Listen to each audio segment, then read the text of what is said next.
Bismillahirrahmanirrahim. Assalamualaikum warahmatullahi wabarakatuh. Terima kasih atas kesempatan yang diberikan kepada saya. Pada kesempatan ini, saya akan memaparkan makalah saya tentang pengembangan media PAI tentang pemilihan dan penggunaan media. Bab 1 pendahuluan. A. Latar belakang. Dalam kegiatan belajar mengajar di kelas, pada hakikatnya itu proses komunikasi tersendiri bagi guru dan siswa, di mana guru dan siswa bertukar pikiran atau pendapat untuk mengembangkan ide. Terkadang dalam komunikasi timbul penyimpangan-penyimpangan, sehingga komunikasi antara guru dan siswa tidak efektif dan efisien.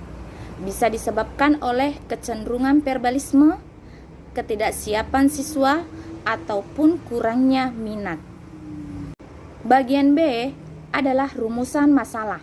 Yang pertama yaitu bagaimana bentuk pemilihan media pembelajaran. Yang kedua, apa saja kriteria pemilihan dalam media pembelajaran. Yang ketiga, bagaimana penggunaan media pembelajaran dalam proses pembelajaran. Bagian C adalah tujuan. Yang pertama, untuk memenuhi tugas media pembelajaran. Yang kedua, agar bisa memahami ruang lingkup pemilihan media pembelajaran. Yang ketiga, agar mengetahui dan memahami menggunakan media pembelajaran. Nah, sekarang kita masuk pada pembahasan media pembelajaran. Nah, media pada dasarnya adalah perantara atau pengantar pesan dari pengirim ke penerima pesan. Dengan kata lain, media adalah perantara antara guru dan siswanya dalam proses belajar mengajar. Dalam hal ini, maka guru harus bisa memilih media mana yang baik untuk siswanya. Nah, yang pertama, dasar pertimbangan pemilihan media. Dasar pertimbangan orang-orang memilih media antara lain adalah sebagai berikut. Yang pertama, merasa sudah akrab dengan media tersebut. Yang kedua, merasa media bisa membuat lebih dari apa yang dilakukannya, misalnya untuk menarik minat. Yang ketiga, untuk memberi gambaran yang konkret bagi anak didik. Yang kedua, kriteria pemilihan media. Adapun kriteria pemilihan media yaitu harus dikembangkan sesuai dengan tujuan yang diinginkan, kondisi dan keterbatasan dengan mengingat kemampuan dan sifat-sifat karakteristik media yang bersangkutan. Kemudian yang ketiga adalah faktor-faktor yang harus dipertimbangkan dalam pemilihan media.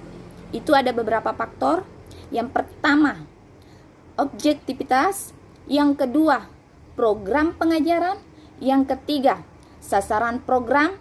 Yang keempat, situasi dan kondisi. Yang kelima, kualitas teknik. Yang keenam, efektivitas dan efisiensi penggunaan. Yang keempat, prinsip-prinsip pemilihan media. Yang pertama, motivasi. Yang kedua, perbedaan individual. Yang ketiga, tujuan pembelajaran. Yang keempat, persiapan sebelum belajar. Yang kelima, emosi.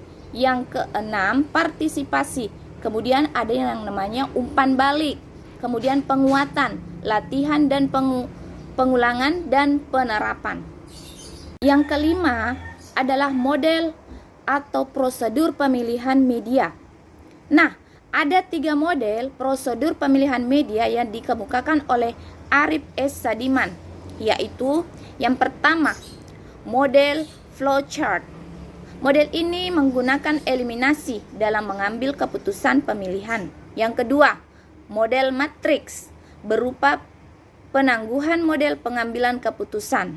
Yang ketiga, model checklist yang menangguhkan keputusan pemilihan sampai semua kriterianya dipertimbangkan. Ya, kemudian selanjutnya adalah kesimpulan. Nah, media sangat berpengaruh dalam setiap proses kegiatan belajar mengajar. Dari pembahasan di atas, kita dapat menyimpulkan bahwa dalam proses pembelajaran pasti membutuhkan media pembelajaran untuk menunjang proses pembelajaran.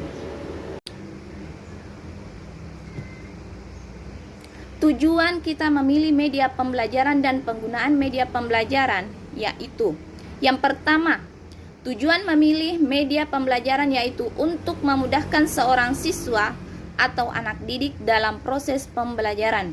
Yang kedua, penggunaan media dalam pembelajaran meliputi A.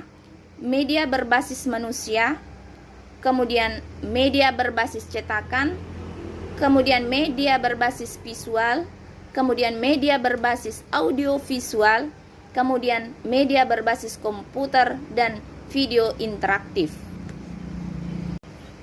Demikianlah tadi makalah yang saya paparkan. Semoga bermanfaat untuk kita semua. Sekian dan terima kasih. Wassalamualaikum warahmatullahi wabarakatuh.